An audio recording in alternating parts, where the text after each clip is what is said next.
started in just a minute.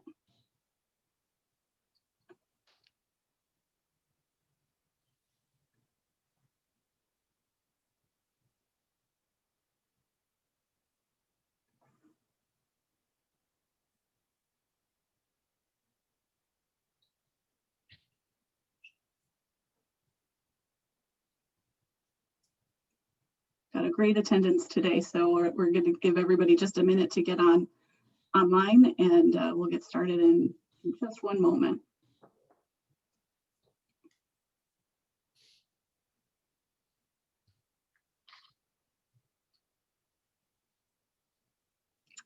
Well, welcome everyone. Thank you for joining us today for our COVID-19 spring update from the Institute for Global Health.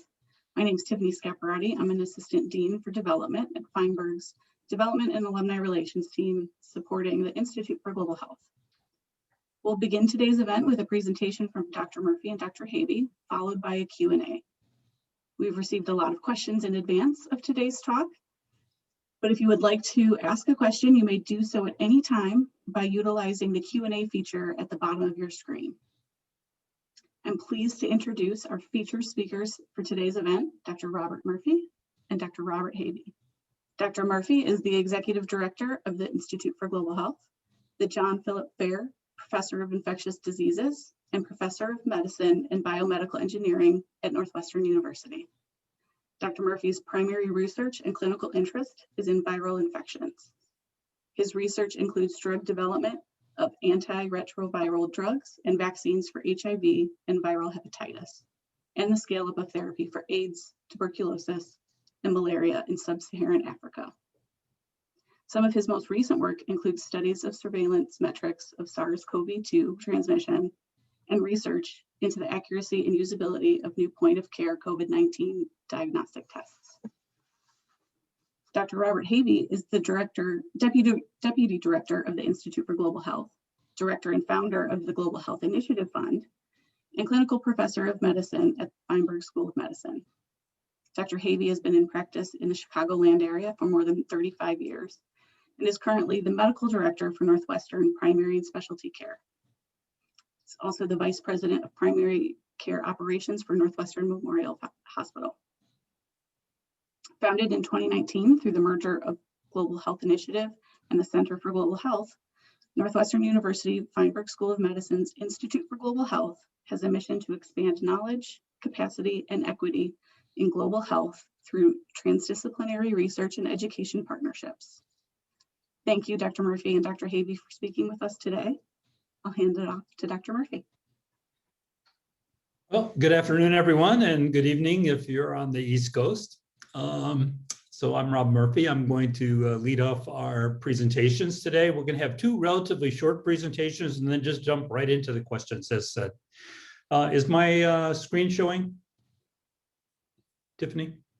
Yeah. Whoop. It is, you're good. Okay, great. All right. Just a little overview here, what's going on in the world. What's going on is a continued pandemic of SARS-CoV-2 and COVID-19 disease. It's everywhere. Every country has reported cases. They're continuing to report cases.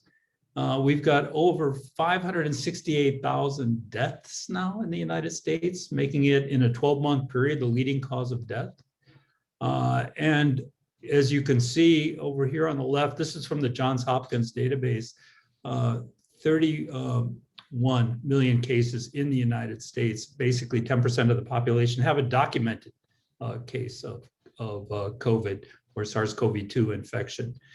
Rapidly followed by India, which is having a full-blown attack right now, Brazil, and many parts of Western Europe, including France. So the pandemic actually is not over.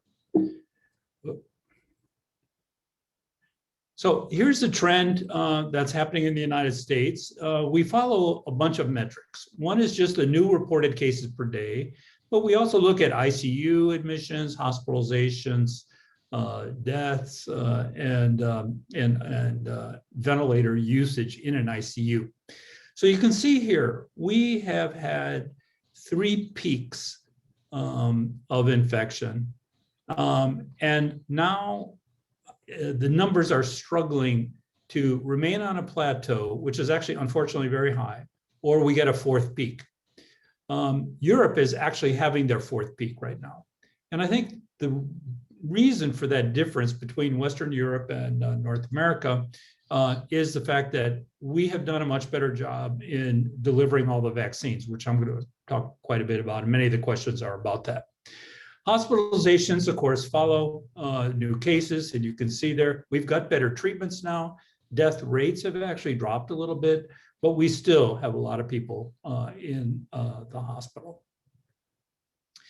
Now, a lot of questions come up about variants of concern, or the variant, or the UK variant, the South African variant, the Brazil variant.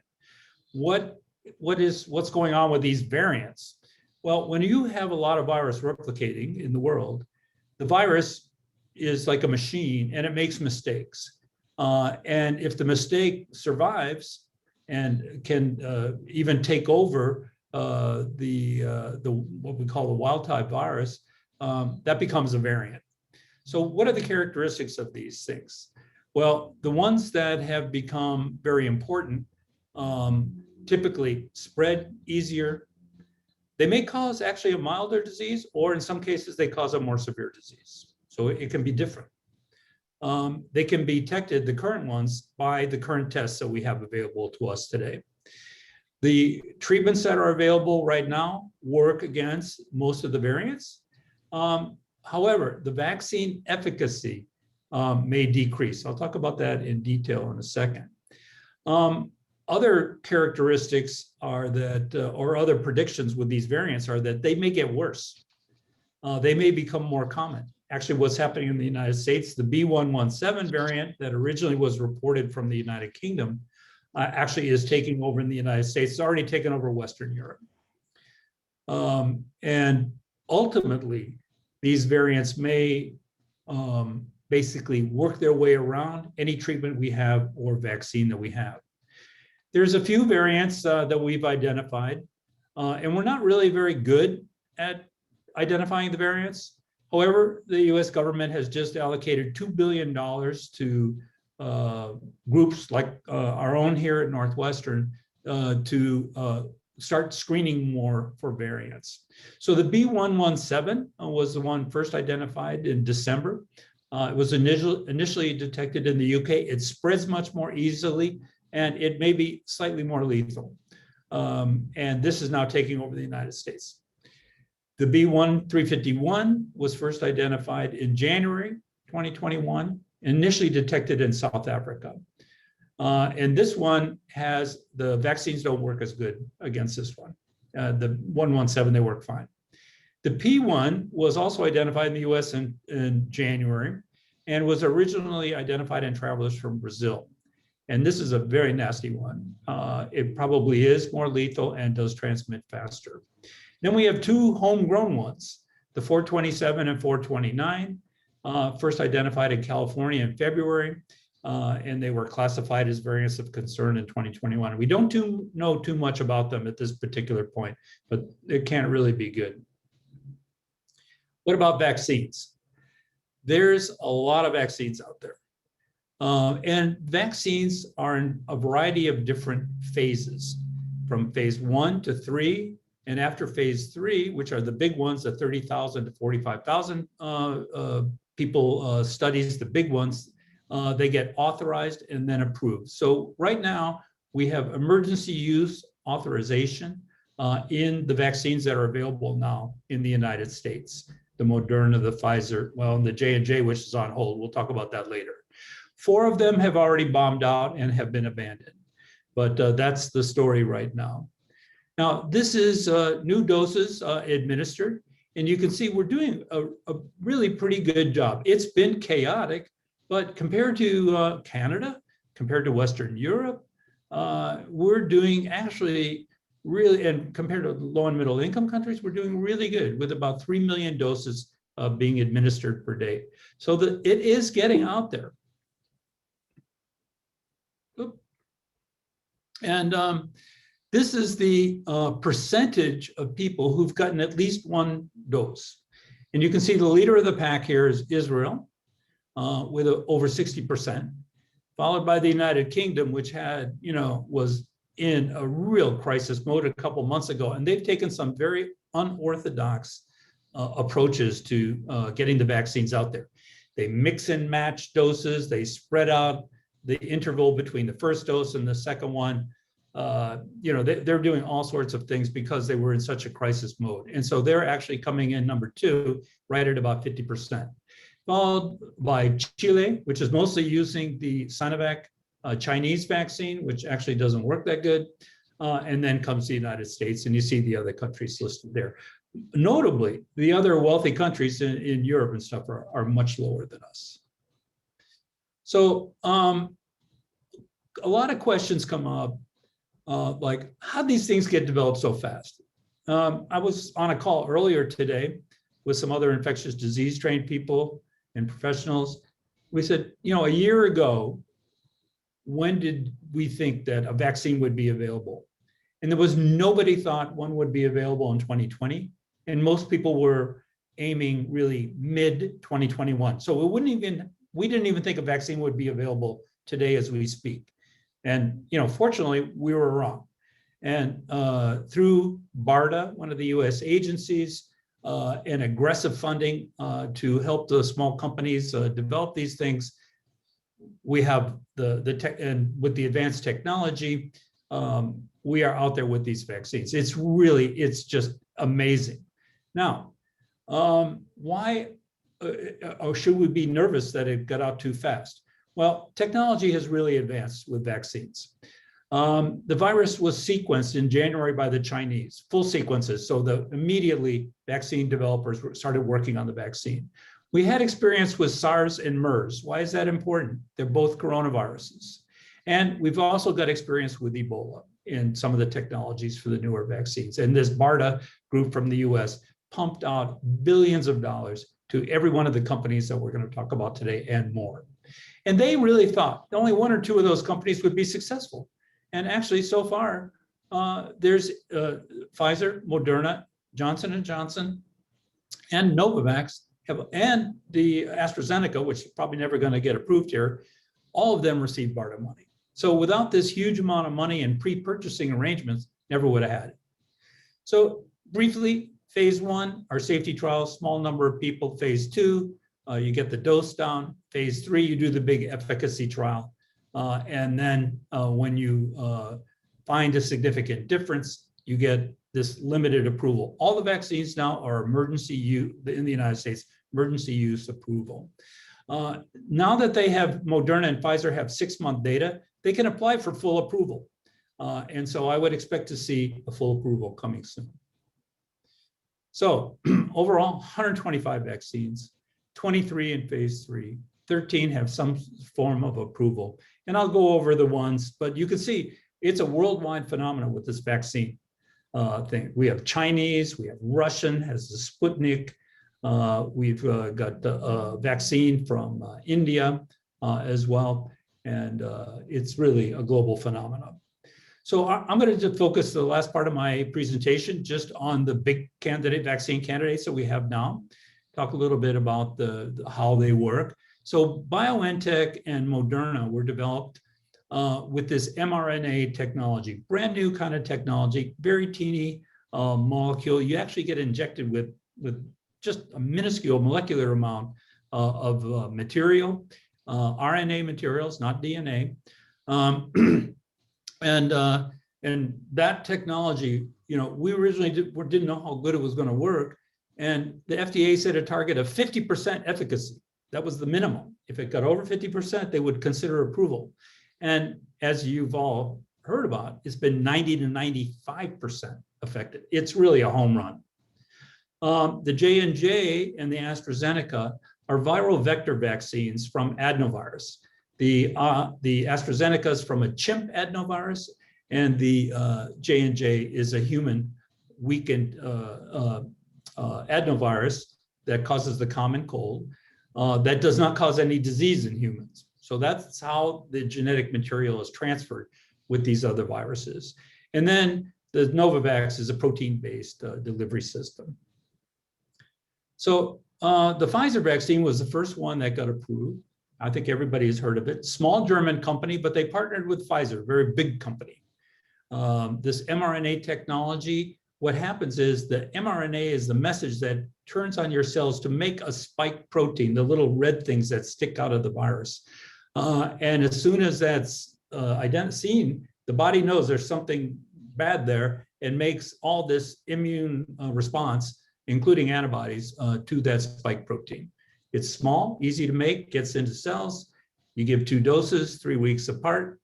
BARDA pre-purchased 100 million doses for $1.95 billion. Unfortunately, it's very fragile. It's got to be stored at minus 94 degrees Fahrenheit.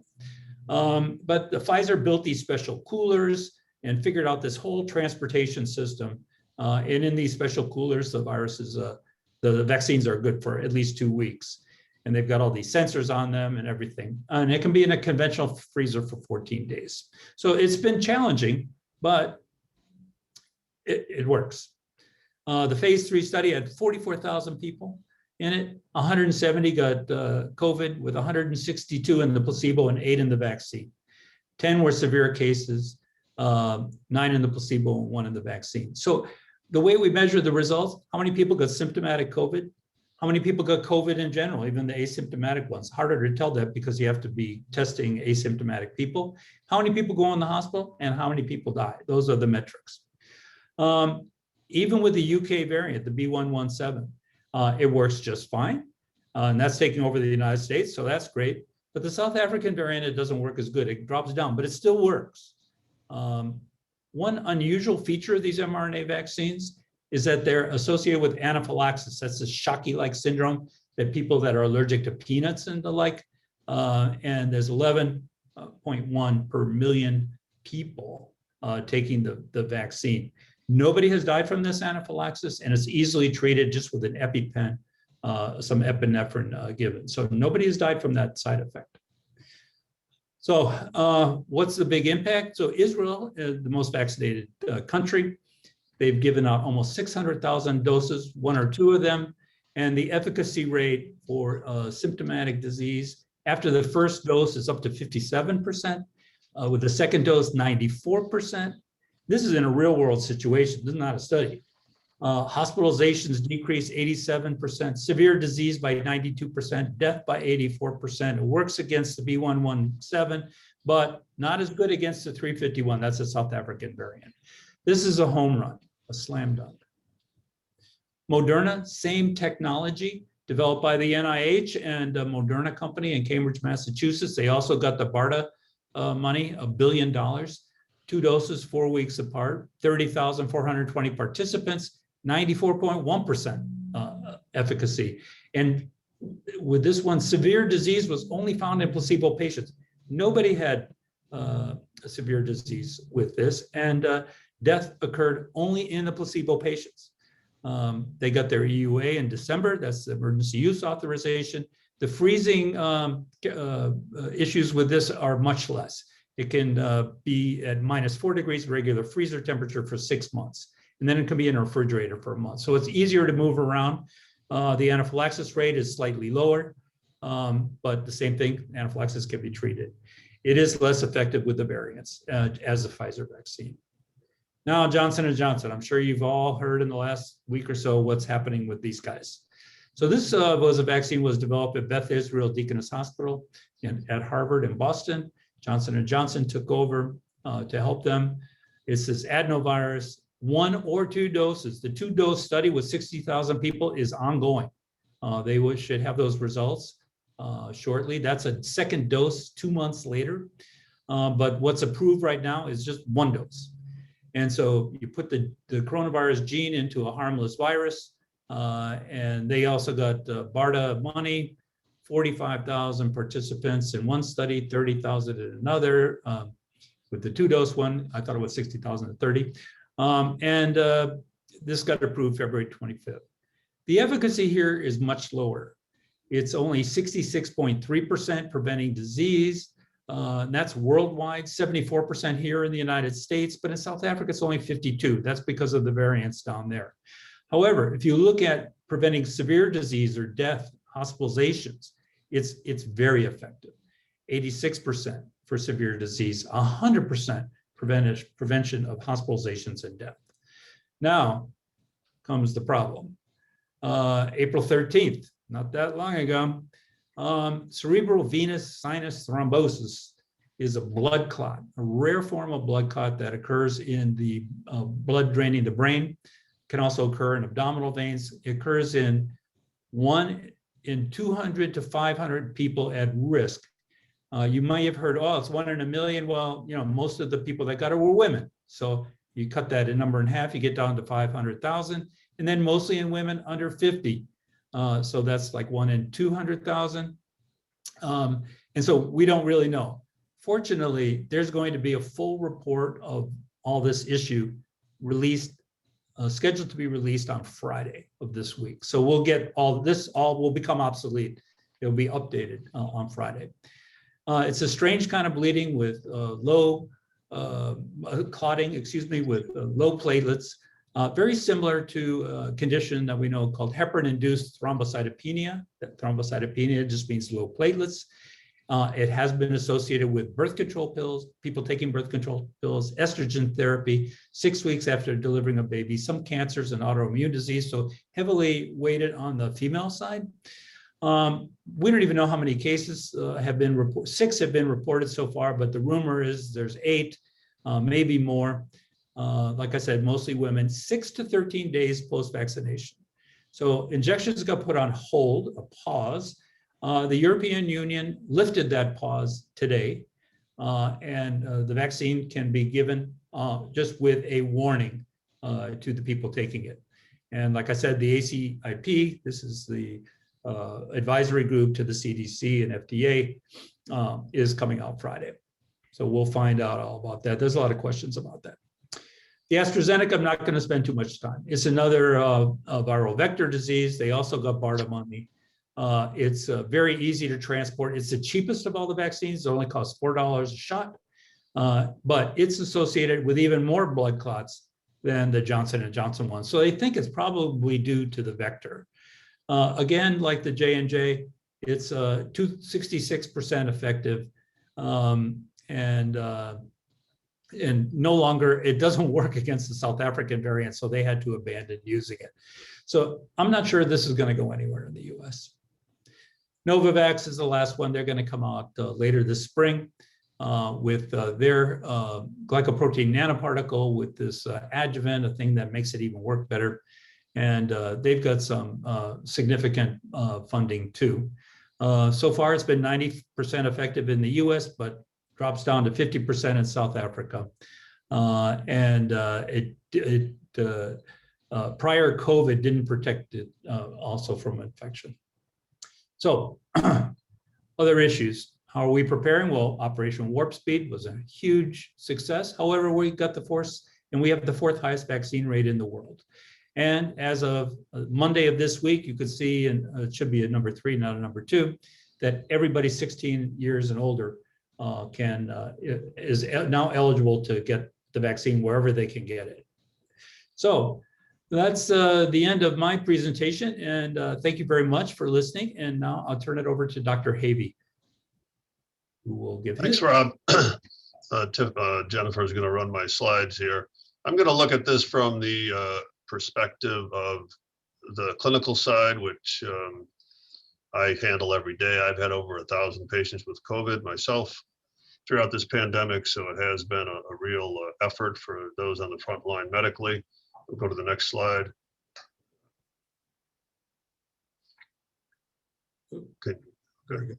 So just to review the numbers again, I want to show you the Northwestern experience. We know these worldwide numbers that Rob talked about.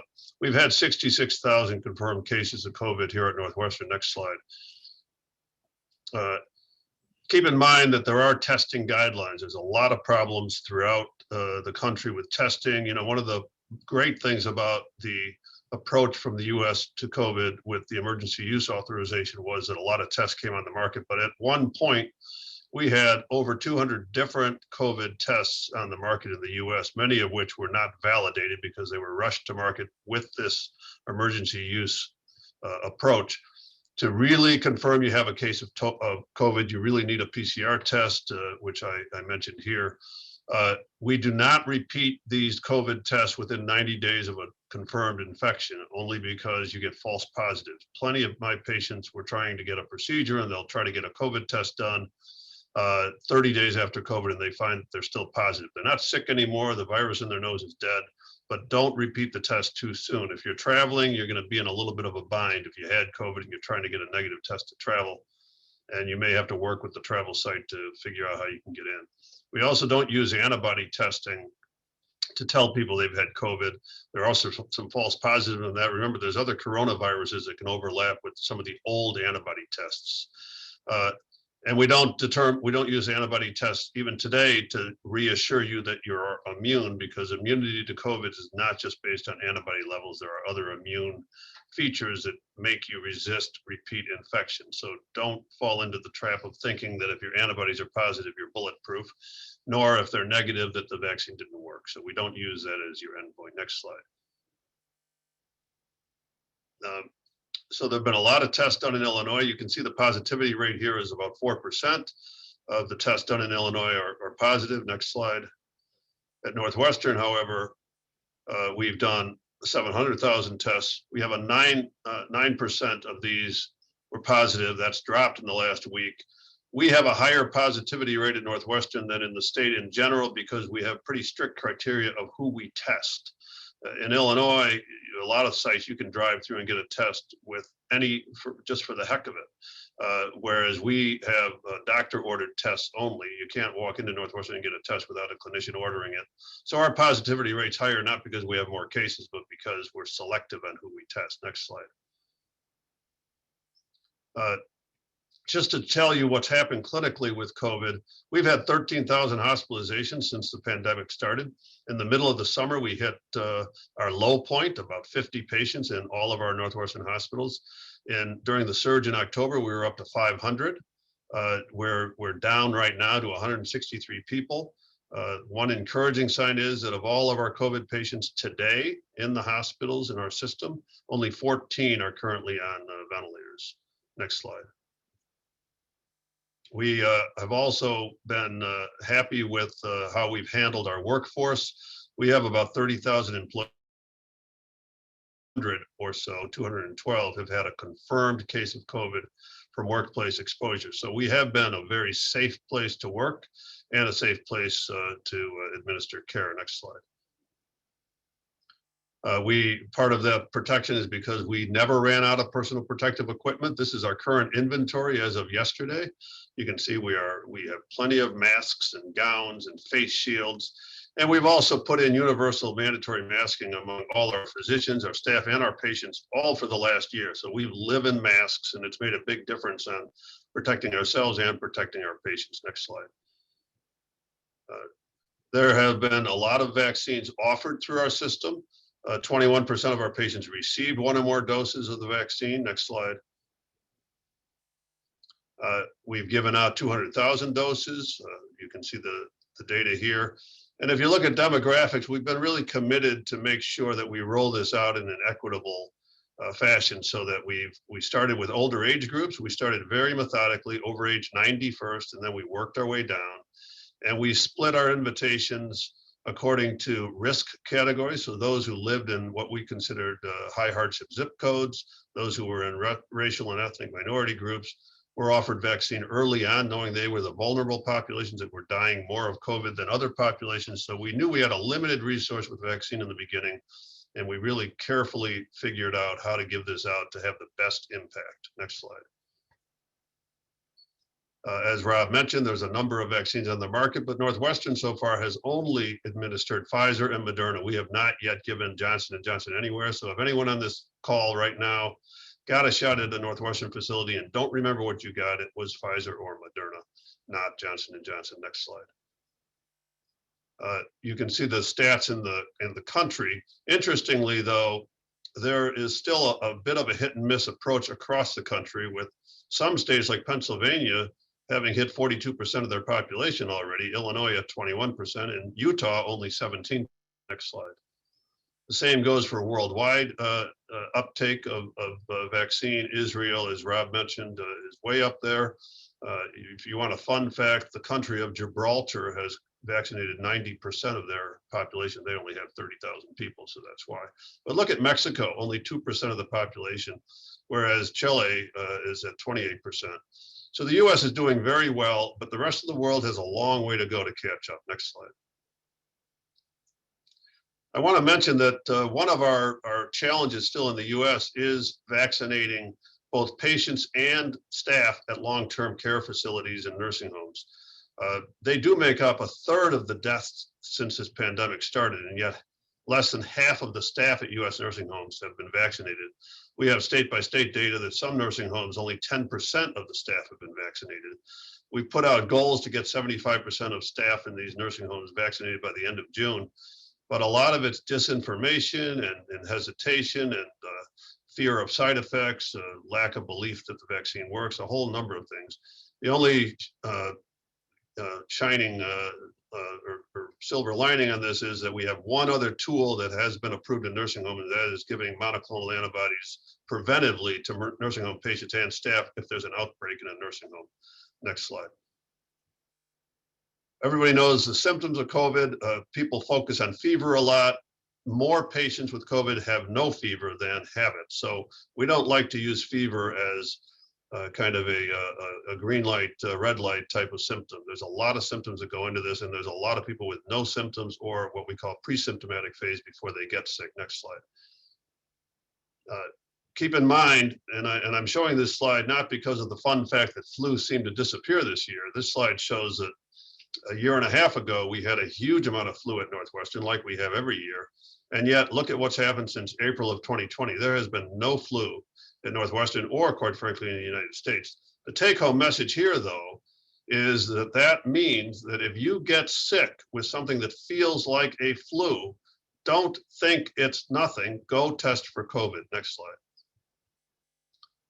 In the last week at Northwestern, we had 1 case of flu, 13 cases of other respiratory viruses other than COVID-19. So again, if you're sick, get a test. It's highly likely to be COVID and unlikely to be the other seasonal viruses. Next slide. The incubation period varies. Most people who get exposed and infected are sick within about 5 days. Almost everybody's sick by day 11. Next slide.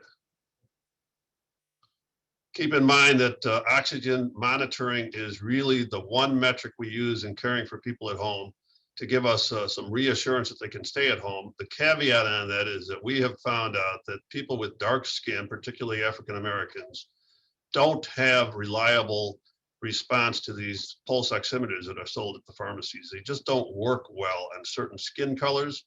And so you can't rely on them in certain patient populations if they tell you they're out of breath, but their oxygen's reading normal. You have to at least consider that the machine itself may be wrong. Next slide. What do we treat this with? Rob talked about a lot of things with vaccines, but what about treatment? What if you do get sick? The one message I really want to drive home today is that monoclonal antibodies are a tool we've had for almost a year, and they are massively underutilized for a lot of reasons, some of which is that people just don't know about it. These are synthetic antibodies which bind to the spike protein. The antibodies actually stay in the patient's system for more than a month. Next slide. They work pretty simply. Most of the time they're given by systemic injection. You can also nebulize them. And they are antibodies that are formulated in the lab to conform to the spike protein. So they basically bind up the virus before the virus gets into you and overwhelms you with illness. Next slide. There's the patient population we direct for monoclonals are anybody who is at high risk for clinical progression and who has mild to moderate COVID already. But the timing is critical. You have to give these products within 10 days of symptom onset, but honestly, you really need them in you within 4 to 5 days, and ideally 2 to 3 days. Next slide. There are official US panels that do not recommend these for hospitalized patients because we haven't studied them yet. We know that we can give them in nursing homes after COVID exposure, and we just had FDA approval a week ago to consider using these in context of a positive patient in the same household. Next slide. In one particular study, just to illustrate how effective they are, When we gave these antibodies to people with COVID, 7% were hospitalized in the placebo group and 11 of them died. And in the people who got the real drug, only 2% went into the hospital and nobody died. So they do work, but the average time of starting treatment in that study was 4 days. You have to treat early. Next slide. Here's my take-home message, and I know I'm pounding this, but I want everybody on the call to remember, if you are sick, get tested. It's probably not the flu. And if you are positive, call your doctor. And if the doctor never heard about monoclonal antibodies, tell them to find out where you can get them, because that is the one way of staying out of the hospital that works if you treat early. Next slide. Because clinical outcome data are limited, we don't use monotherapy anymore. We use a cocktail of monoclonal antibodies. Next slide. They are effective against wild type COVID, the original, and monoclonals work well against the UK variant, which now is about 50% of the virus in the US. They're less effective against the variants, but not ineffective. And they are synthetic, so they can be made pretty quickly. If we start to have a rise in the variants in the US, we can make new monoclonal antibodies that target those variants. They're not vaccines, they are treatments if you're sick. Next slide. We can treat with another drug called Remdesivir. It's the only antiviral drug right now approved for treatment of COVID. It's only used in the hospital. It actually doesn't change mortality, but it does improve length of hospitalization. It's not a great drug, but it's something. Next slide. We also learned in the last year that steroids actually make a big difference, and they are also used only in the hospital and only if you're on high flow oxygen, a ventilator, or external oxygen, ECMO. We have to be careful about using steroids if you're sick from other things. Next slide. And then we have recently gotten approval to use a new drug that's currently been used for things like rheumatoid arthritis, knowing that by the time you're at day 11 or 12 of your COVID infection, the virus is not the main problem. Now it's the inflammatory reaction, which is causing inflammation of your lungs, scarring, inflammation of your heart, problems with your kidneys, problems with your brain. So if we can slow down the inflammation, we have some effect, but these are not great treatments. Next slide. So to summarize the treatment things, and then we'll move on to your questions. Remember that when we talk about treatment for COVID, first treatment is prevention, masking, quarantine, social distancing. The second is vaccination. Everybody needs to get a vaccine. We will not get to herd immunity in the US or the world if we don't get a large portion of the population vaccinated. But the third thing that many of you may never have even heard about, but I use with regularity, are monoclonal antibodies. Test people early, treat them early. And then these other treatments are secondary. They don't work great. They're only given in the hospital. You'd much rather go through number 1, 2, and 3 and stay out of the hospital. So that's the end of my presentation, and I think Rob and I are going to open this up to your questions. Thank you so much, Dr. Havey and Dr. Murphy. Really appreciate both of those fascinating presentations. We have gotten an awful lot of questions submitted in advance of the presentations and also throughout the last 30 minutes or so. So I will get started because we do have a lot to get through. So Dr. Murphy, I'm going to start with you. You talked a lot about vaccines, and there are a lot of variations to this question, but booster shots. Do we anticipate that we're going to need booster shots for the vaccine? And how long do you think the protection for vaccines is going to last? I think the general consensus is that we're going to need booster shots. We actually don't know how long these vaccines work. The immune system, the immune response to the vaccine is very complicated. So we do know this. The patients that were in those studies are followed for 2 years. And right now, that whole group, the last person has to go 6 months before they analyze the whole group, essentially. And at 6 months, everybody was doing great. So we know it works at least to 6 months. So every 3 months, you're going to get a report from Moderna and Pfizer. And in a couple months, you'll get the Johnson & Johnson one, when those original patients in their studies get out to 6 months, like I said, and then 9 months, 12 months, and whatever. Now, the other thing that could happen is your booster may be actually a slightly different vaccine. these variants get in here, these South African and Brazilian ones, or the Californian ones I mentioned, they may have to change the vaccine. And they're already working on that. So it's not even so much a booster, but actually sort of a different vaccine. So it remains to be seen if and when you're going to need a booster, but everyone thinks you probably will at some point. Fantastic. And variation on that question, do you think that that's going to potentially look like the flu shot that we get annually now every year? Well, it could. We're not sure. Coronavirus is not influenza virus. And, a different strain pops up of influenza virus every year in Asia. And then they make the vaccine against that one.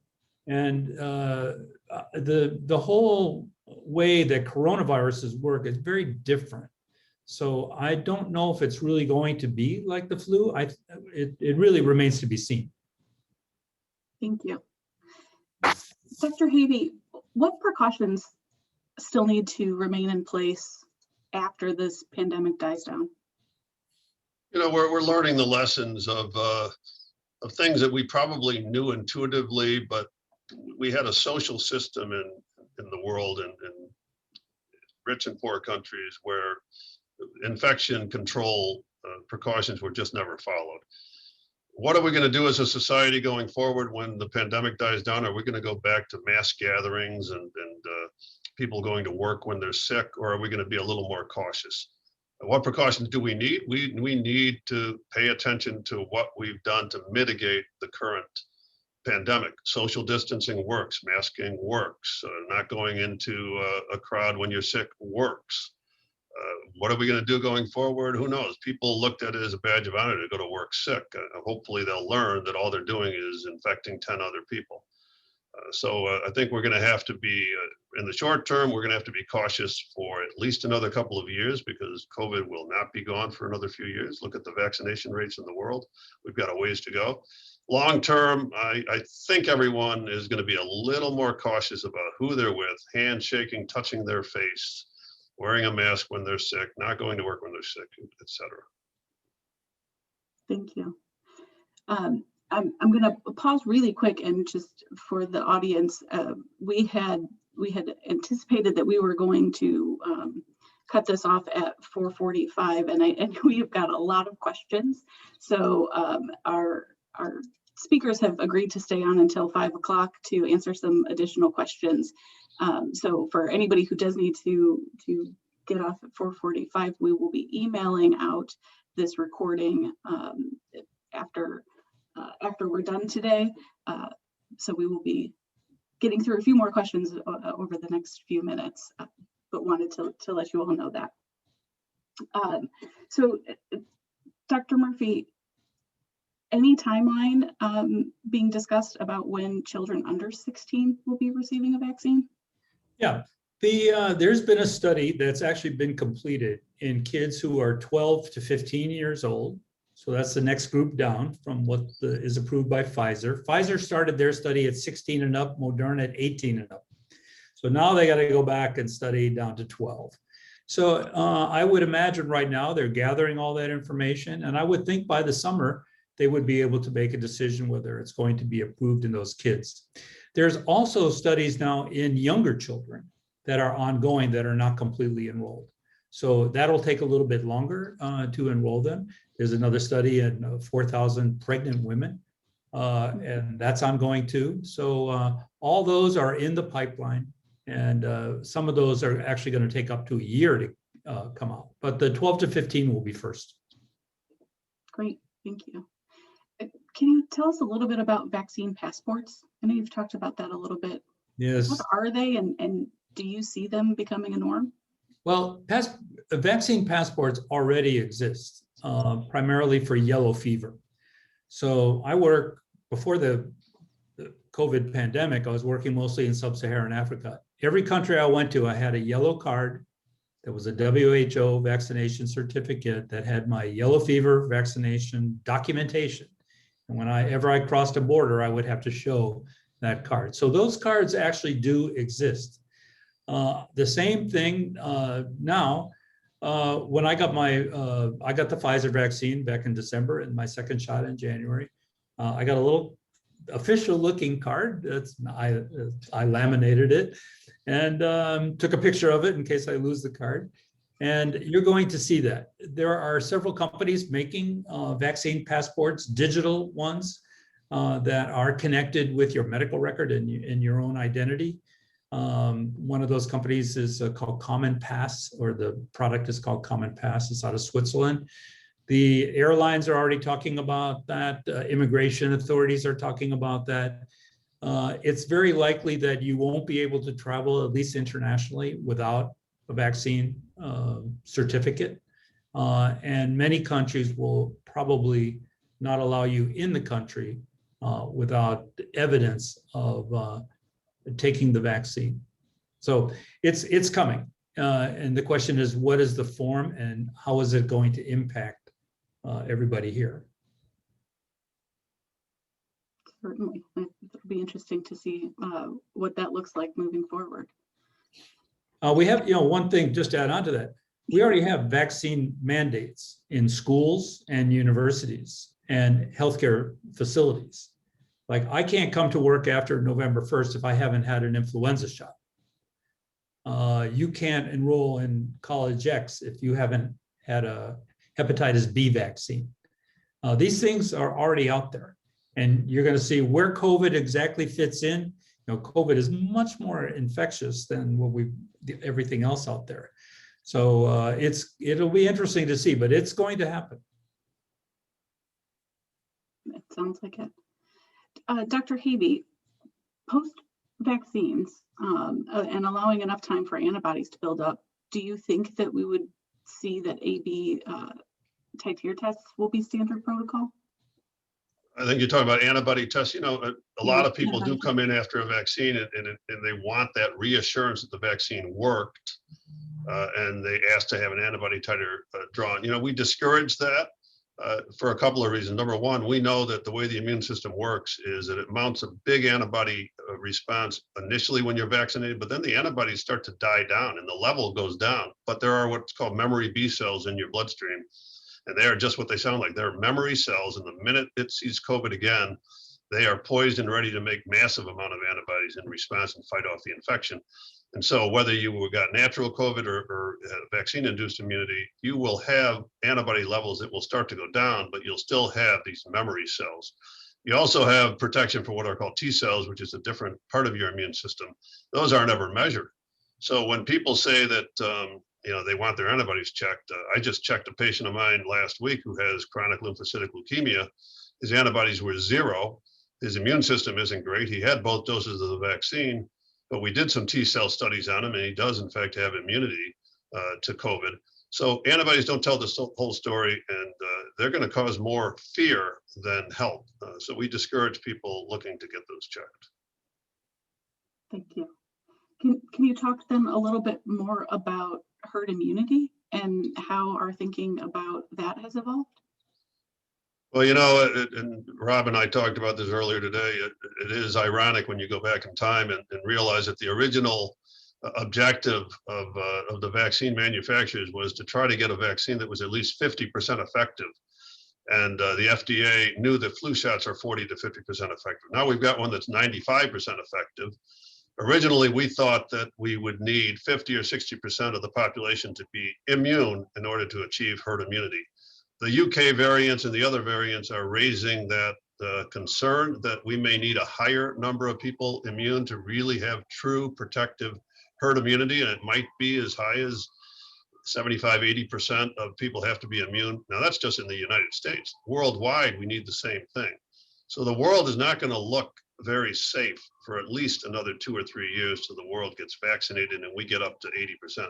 Think about measles. To get herd immunity for measles, you need 95% vaccination, 95% immunity, because measles is so contagious. The original wild type COVID vaccine was contagious enough to say that we needed 65% immunity to really meet the definition of herd immunity. But again, the variants are raising the question that we might need 80%, 85% of the whole population to be immune to really feel safe about herd immunity.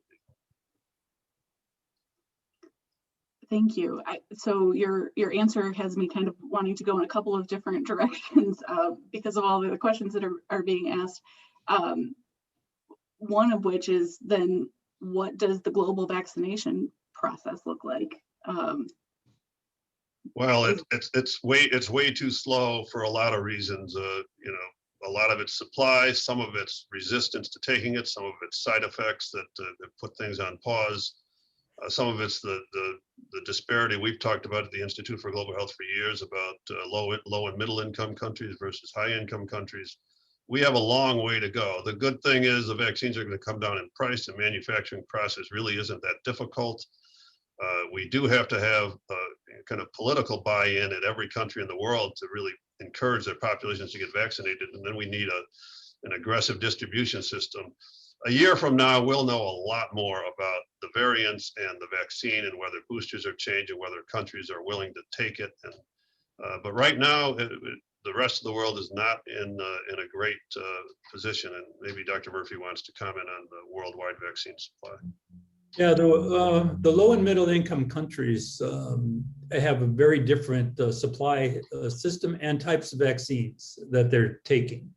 Most of them are taking the Chinese-made vaccines, like Sinovac and Sinopharm, or the Russian vaccine, called Sputnik. These are made by an older technology of inactivated viral particles. Their efficacy rates kind of start around 50%, maybe higher. That does help, but it's nothing like the Moderna and Pfizer vaccine thing. But anyway, those vaccines are out there.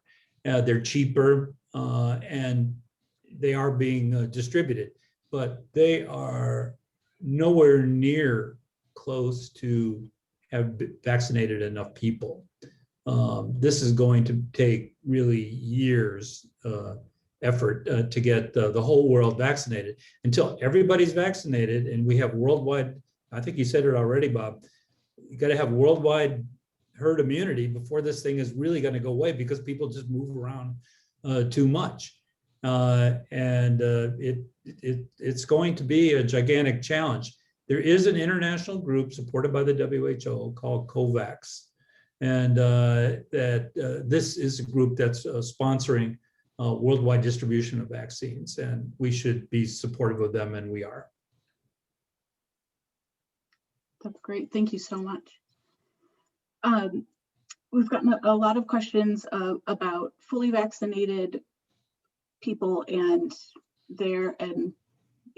the thought about getting back together again, and what that looks like for vaccinated people to get together with other vaccinated people, what that looks like for what they should also do for vaccinated parents to take care of unvaccinated children. So what precautions should fully vaccinated parents take for their unvaccinated children? So the CDC actually has written guidelines that addresses this particular issue. And what they're saying is fully vaccinated people can get together in their home in a small group with, quote, low risk other vaccinated people. And it includes their children who can't get vaccinated because there's no vaccine for them yet. Mm-hmm.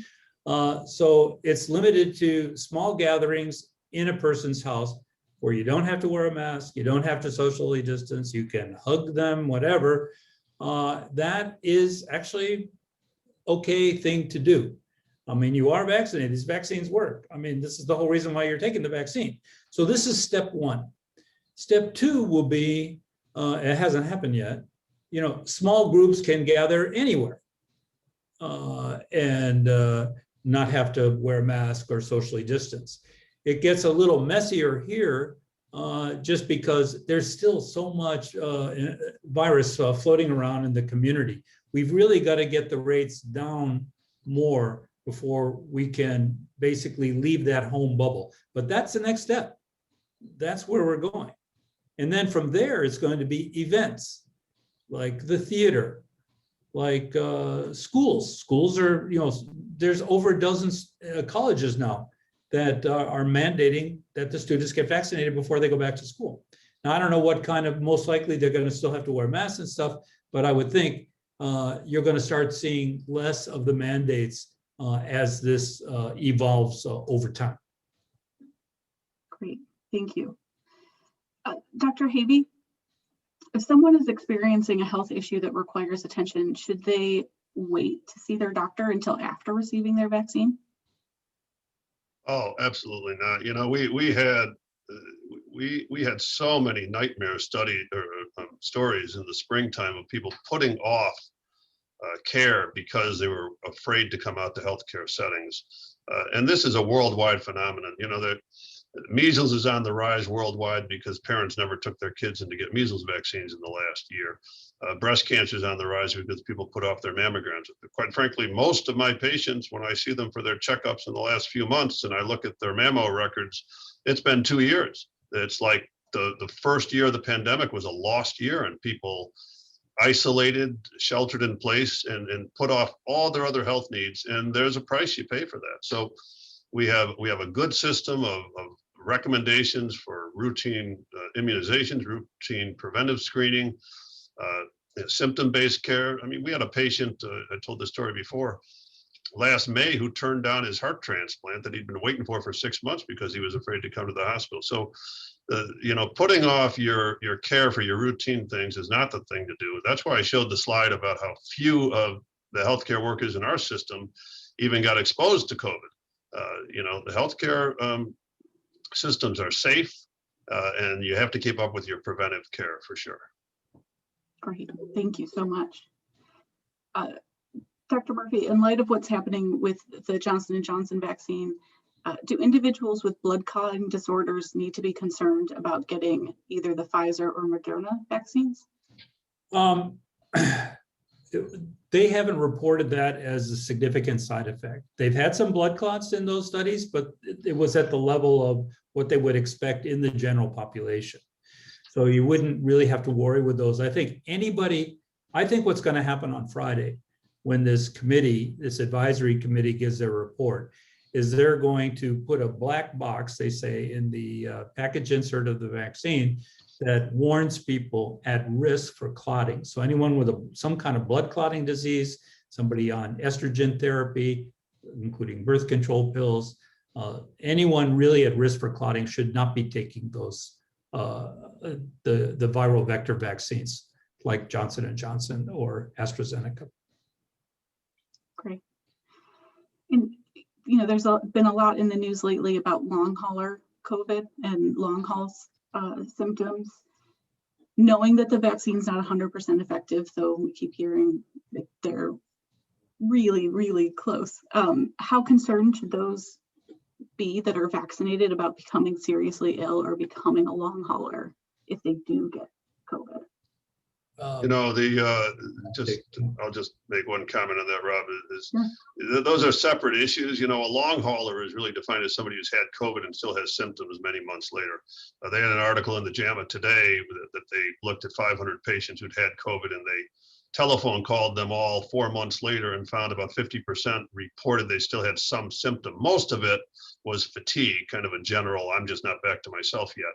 So we're not going to confuse somebody who's had a vaccination with a long hauler. Long hauler is somebody who had COVID and just hasn't recovered. You know, the vaccination issue, people shouldn't have long haul symptoms after a vaccine. The reactions are 48 hours and then you should be back to normal. Fantastic. We are getting really close to 5 o'clock. I am going to ask one final question of you both. And you, hopefully you are ready for this question. How does philanthropic support help you achieve your goals for the Institute for Global Health? And if you can, how has that shifted over this last year? Well, I think that there's a lot that we have to learn. We have to learn about how long to take the vaccine. Can we mix vaccines together? Which marker is going to tell you if the vaccine worked or didn't work? How you treat these long haulers? Why are there long haulers? What's the deal with all these side effects? Who should be taking what vaccine? You know, in a very short period of time, you're going to really have an option as to which vaccine you're going to take. And, you know, maybe every person isn't really going to be recommended to take this. There's not going to be any one vaccine for everybody. there's a lot we have to learn about this vaccine, about this virus, but we also have to learn about the next one. You know, you think this is the first pandemic? No, this is not the first pandemic. There have been pandemics through the centuries. All pandemics end, but there's always another pandemic. You think this is going to go away? This is not going to go away. And that's really what a university is supposed to be doing. We're supposed to be researching these problems, which we are.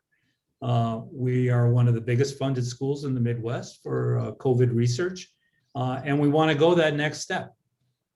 We've just started a center for molecular genomic evolution, which is exactly where we need to go to look and see how these viruses, why do they stay in animals or humans causing almost no disease, and then all of a sudden they're killing 1% to 2% of the people that they infect. All that stuff takes intensive scientific study, and that's what our academic institution is actually all about. I'll just echo what Rob said, and just give an example. You know, Rob and I, since we are the director and deputy director of the Institute, we look at all sorts of funding requests that come to us. The funding that we provide is all philanthropic money. This is donated gifts that come to us, and we fund hundreds of research projects. We funded a project last February, that's 15 months ago, on studying COVID variants. Nobody in the press or the media or the public knew what a COVID variant was. We knew what it was. We knew it was because we're at the front lines on not just clinical care, but on research. And we funded the project in February that went into several months into the summer, identified variants in Africa, identified variants in Chicago. That's just one example of what philanthropic support can do. So we knew this was coming long before. So much more we can do. I talked about monoclonal antibodies. There's an article in yesterday's New England Journal about nano antibodies. It's just kind of the next evolution. If nano antibodies are a piece of an antibody, just to go to the spike protein. The technology moves along so fast, but it only happens because of research, and research only happens because of funding. And it's not all funding at government levels, it's philanthropic funding. And we've been very successful over many years as we've built the Global Health Institute on getting really generous donations that have let us continue this work and really laid that research infrastructure so that the products can be developed. If we didn't have the scientific discoveries, you don't have a vaccine, you don't have a drug, you don't have a monoclonal antibody. It all starts with the research. Well, great. Thank you both so much for taking the time to speak with us today. If any of our attendees are interested in learning more about the Institute for Global Health or supporting Dr. Murphy or Dr. Havey's work, please visit us at globalhealth.northwestern.edu. We will be sharing tonight's recording by email after the event. Again, thank you for joining us this afternoon, and we look forward to seeing you at our next virtual event. Have a great evening. Good night. Good night.